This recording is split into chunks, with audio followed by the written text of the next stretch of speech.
Previously recorded. Today we present a special Best of Money Chat Now with Larry Steinhaus.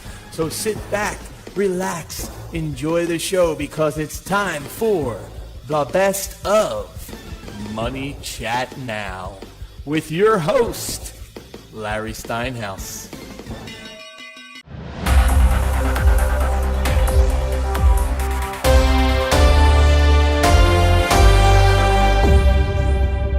I am so glad that we have organizations like the CDC, the World Health Organization, and FEMA. They help to prove that even the dumbest people on the planet could get degrees in science. Well, to prove my last theory, that they are just some of the dumbest people on the planet, FEMA just announced something that's very relevant to what is going on with the Europe war. They are telling us what to do in the case of a nuclear explosion. Yes, that's right. The Federal Emergency Management Agency, or FEMA, has issued updated guidance to its nuclear explosion readiness. So if you hear this sound, make sure you know what to do, and I'm going to tell you. Okay, so here you go. You ready? It includes, wait for it, tips to avoid COVID in a nuclear attack. That's right. In case a nuclear bomb goes off, and your house is destroyed, and the radiation is eating your skin as you scream in pain, FEMA suggests that you continue to be at least 6 feet apart from the other people screaming as they die. Oh yes, and make sure you wear a mask while screaming and dying, because those screams have many more droplets than simple speech. Well, now that I went down that rabbit hole, oh wait, did I social distance while I was in that rabbit hole? I hope not. Well, I hope so. I wonder if I'll get rabbit COVID virus or rabbititis. Rabbititis! For those of you who used to watch Bugs Bunny, you got that joke. All right, never mind. Getting back to what I wanted to report, it seems that another dumb agency is worried about the war in Ukraine and how it will spread coronavirus. Oh, my God! The morons are back at it. This time, the World Health Organization is reporting that the mass displacement of people in Ukraine will increase COVID transmission, warning that large numbers of people at risk of severe disease as oxygen supplies are critically low. All these people, I don't know, are these people in the WHO locked up in a room without contact of normal people? Nothing in that sentence even made any sense. Let me read the sentence again, just so you understand. This time, the World Health Organization is reporting that the mass displacement of people in Ukraine will increase COVID transmission, warning that large numbers of people are at risk of severe disease as oxygen supplies are critically low. Hey, morons at the WHO, these people are running from a real threat. The threat of their homes and cities being destroyed. They aren't worried about your scamdemic anymore. Wait, it gets better. Listen to the choice of words a senior advisor at the WHO, Dr. Bruce Aylward, uses to describe the risk. He actually says infection diseases ruthlessly exploit the conditions created by war. No, Dr. Aylward, people like you exploit disaster to get your funding to keep exploiting disasters. He goes on and on about how the WHO will be helping the injured in war. And all I can think about are the scenes from the old 70s show MASH. Remember the old 70s show MASH? Imagine this. Radar is announcing in a muffled voice over the loudspeakers, Then you see the choppers with the pilot wearing a mask, landing the wounded in a field with their arms and legs missing, but they're happily wearing their masks. Look, Doc, I got my mask on! Right before the announcement, Hawkeye and Trapper are sipping their martinis as they pull down their masks for a sip and then quickly put them back. Each one of the people they operate on and all the soldiers in the recovery room are also wearing masks as they joyfully recover from their amputations and their guts being rearranged. Of course, there's Frank Burns, the ultimate mask Nazi. What else would he be, right? Making sure that each soldier has their mask in place. And at the end of the day, Trapper and Hawkeye return to the swamp, and Frank makes sure they're wearing their masks as they sleep. All right, what a terrible show that would have been. I don't know. When will this madness end? I just can't get over it. how could we not talk about the famous Hunter Biden laptop? You know, the ones that the Russians planted in the computer shop in Delaware? You know, the one that had fabricated correspondence emails from Russia, Ukraine, and other countries suggesting that Hunter and Joe Biden are receiving bribe money and other perks?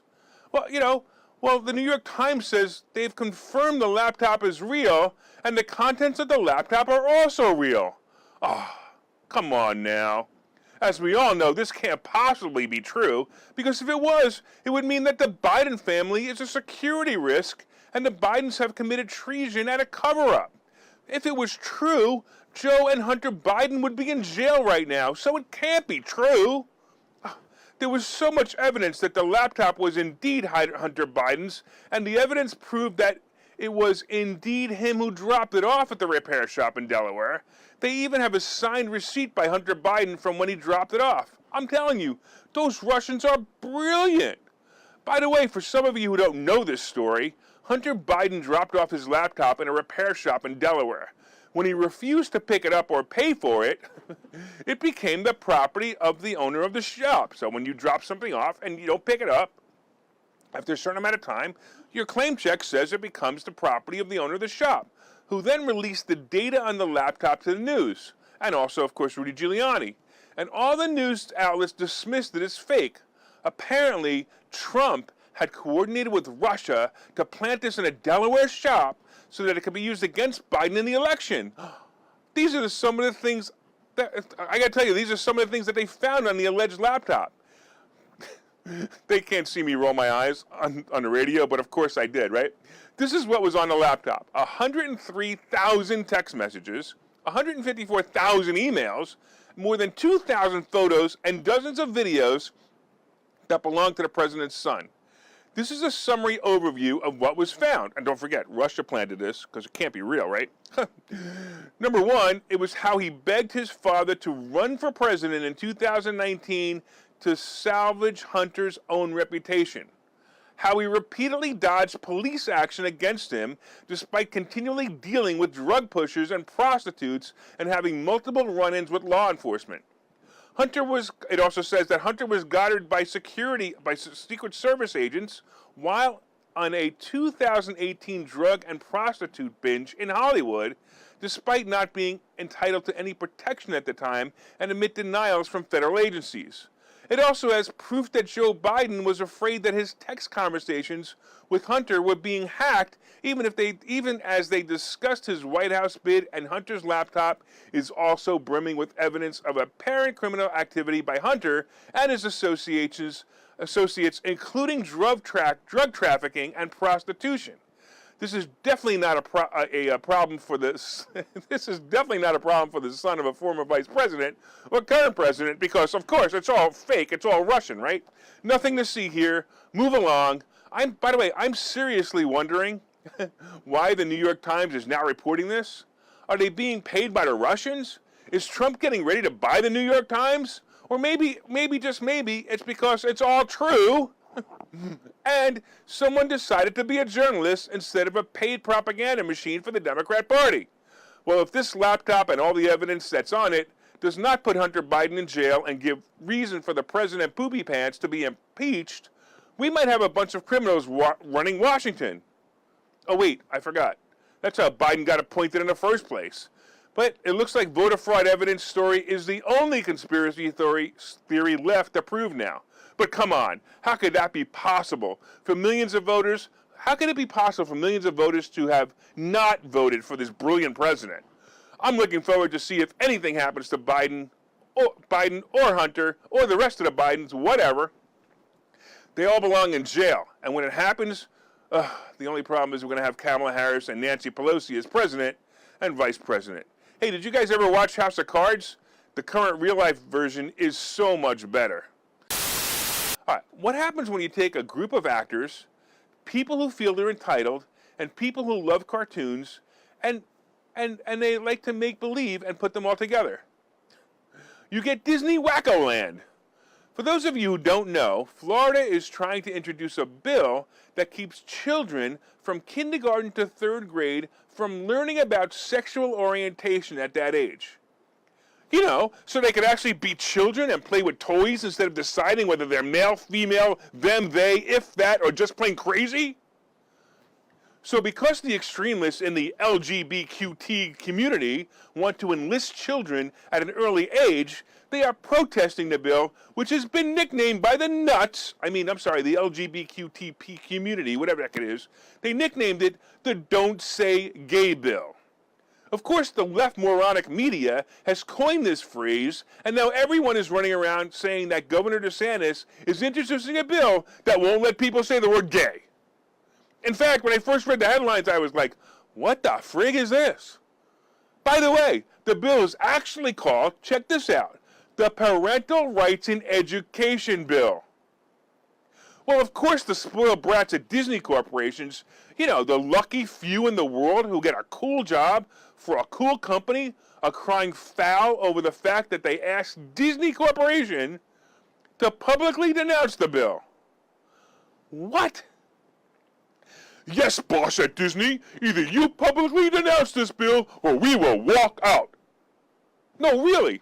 The employees were planning a mass exodus, a walkout, unless Disney meets their demands of a political nature.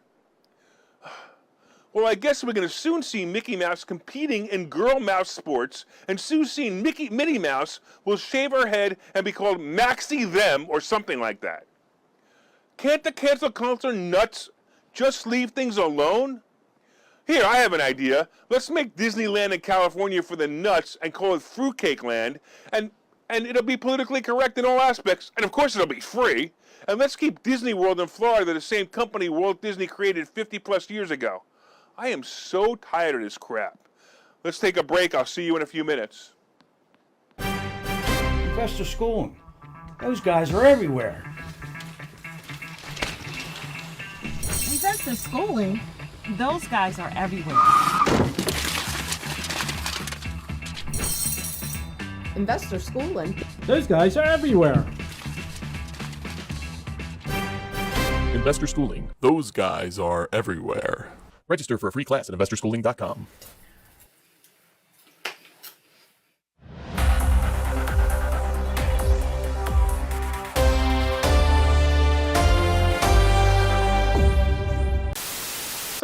Let's talk a little bit about the Supreme Court nomination.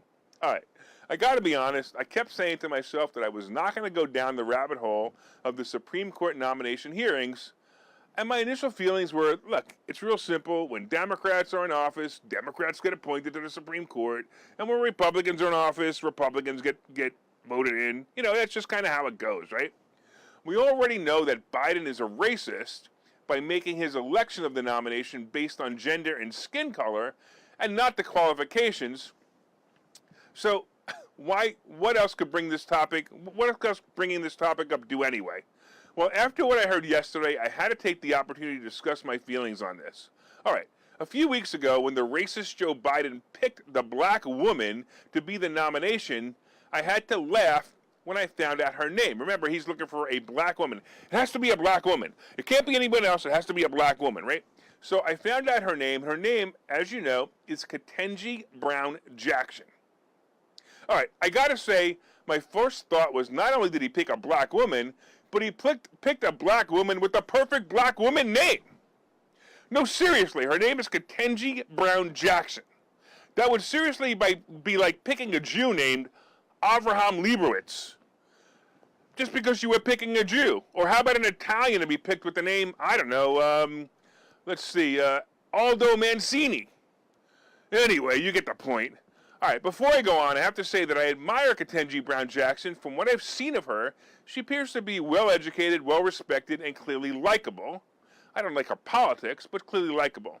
With that being said, I was compelled to write this story based on a question she was asked at the nomination hearings. So Ms. Jackson is not only a Democrat, but she is clearly a left liberal nutcase. When she was asked by Senator Marsha Blackburn, a Republican in the state of Tennessee, and she was asked a very important question on this ridiculous world of gender fluidity, right? So wait, I'm going to play this for you because I think it's better than repeating it. Hold on. Can you provide a definition for the word woman? Can I provide a definition? No. Yeah. I can't. You can? Not in this context. So I'm not a the biologist. meaning of the word woman is so unclear and controversial that you can't give me a definition? Senator, in my work as a judge, what I do is I address dispute. Can you provide a definition for the word woman? And she said she can't? Oh, wait a minute. Can I even say her or she? That would probably imply that Jackson is a woman, but wait. It's just amazing to me. All right. Now that I heard this, I want to help Jackson by providing her with a few answers that may shed some light on the subject. First and foremost, the definition is someone born with a vagina. And they are a woman if they are. But here's some other possible answers to the question as well. A woman is biologically capable of hosting a child in the womb. A woman is someone who is biologically growing breasts that are capable of lactating. A woman is someone who has a hole where the stick on a biological man is. So what's so difficult to understand? All right, look, I must tell you that now here's my solution to the problem of transgender men competing in sports with real women. Here's my answer, and it's simple. The sport will no longer be called men or women's sport, or called boys or girls sports. It'll be renamed Born with a Penis Sports or Not Born with a Penis Sports.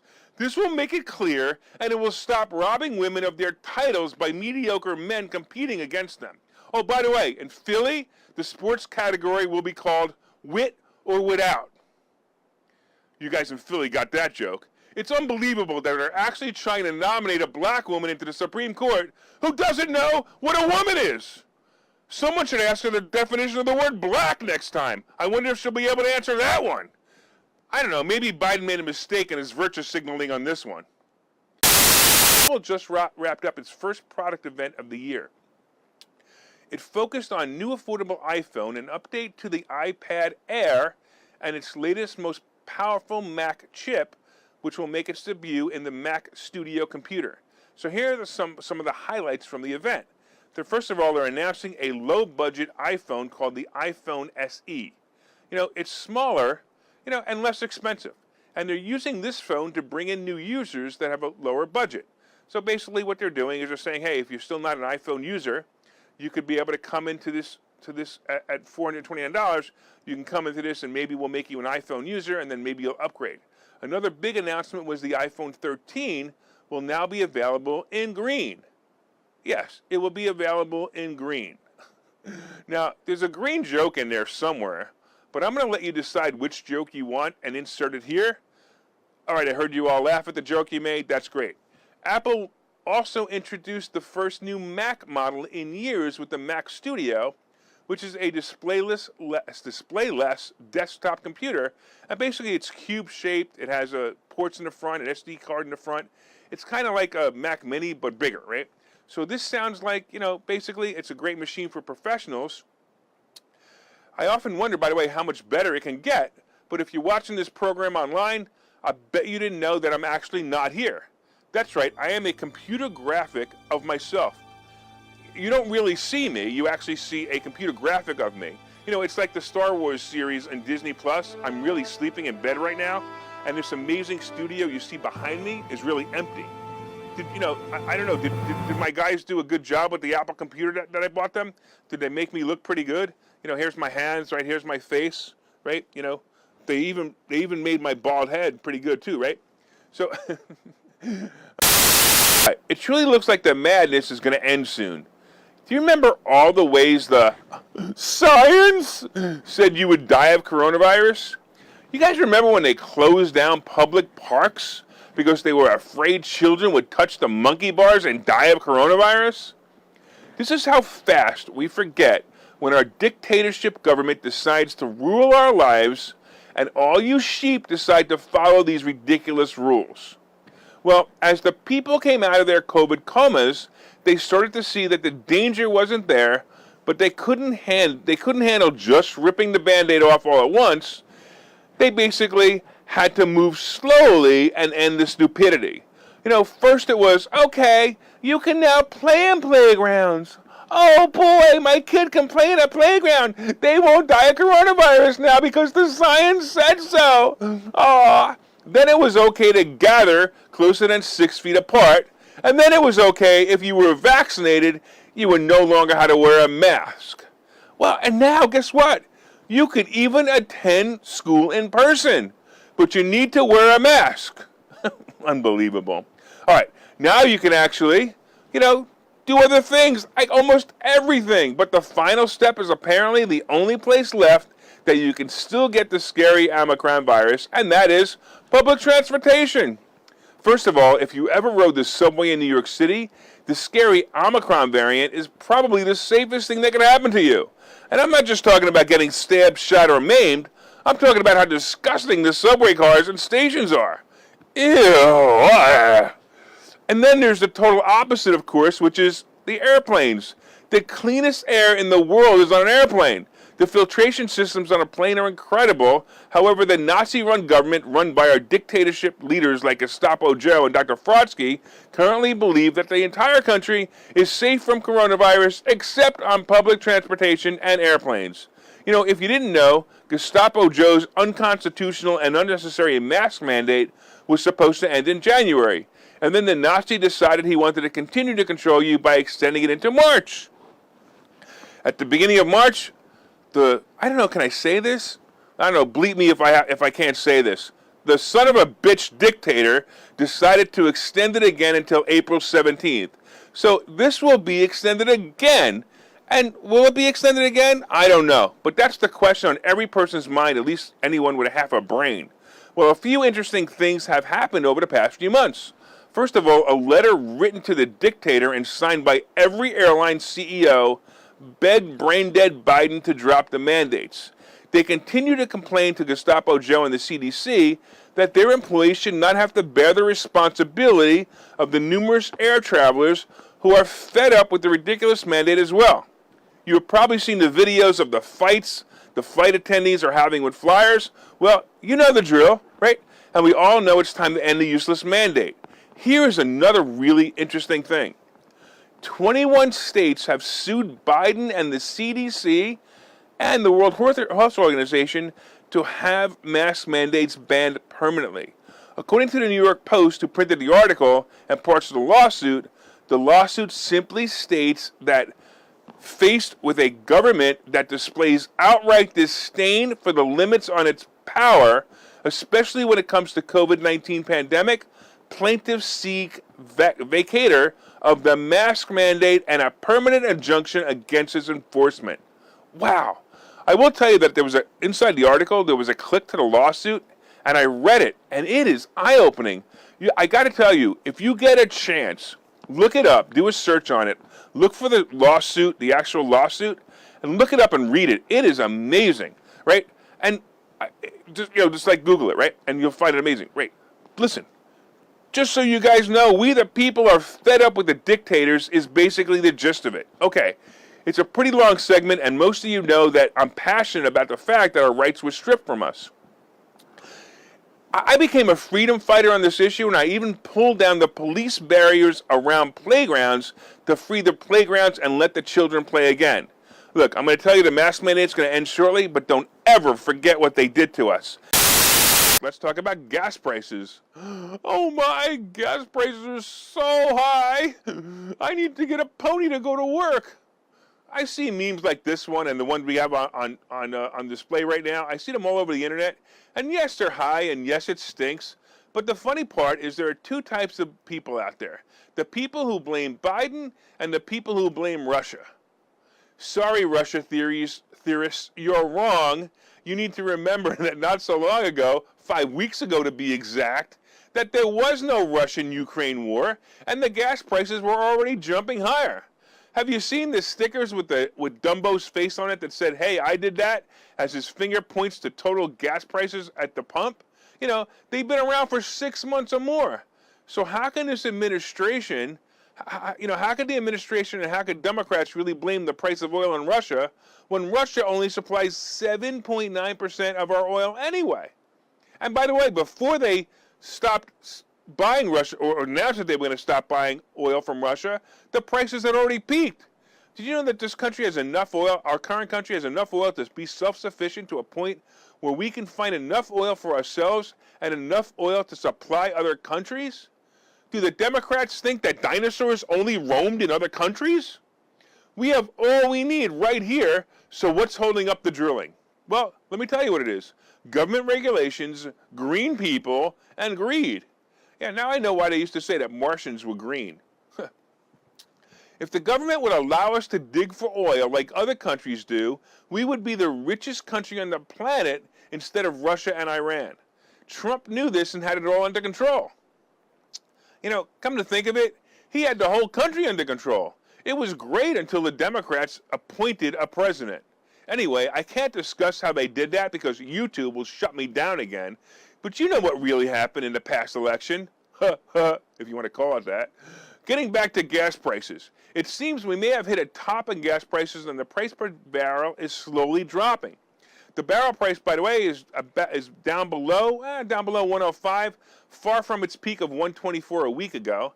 So does this mean good news for gas-powered cars? I don't know. Have you seen gas prices drop yet? I haven't. So when will they drop?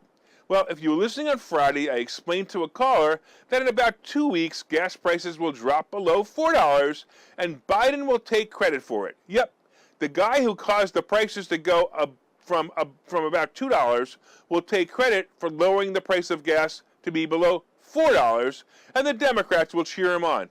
Just wait and see. 2 weeks. Take a look.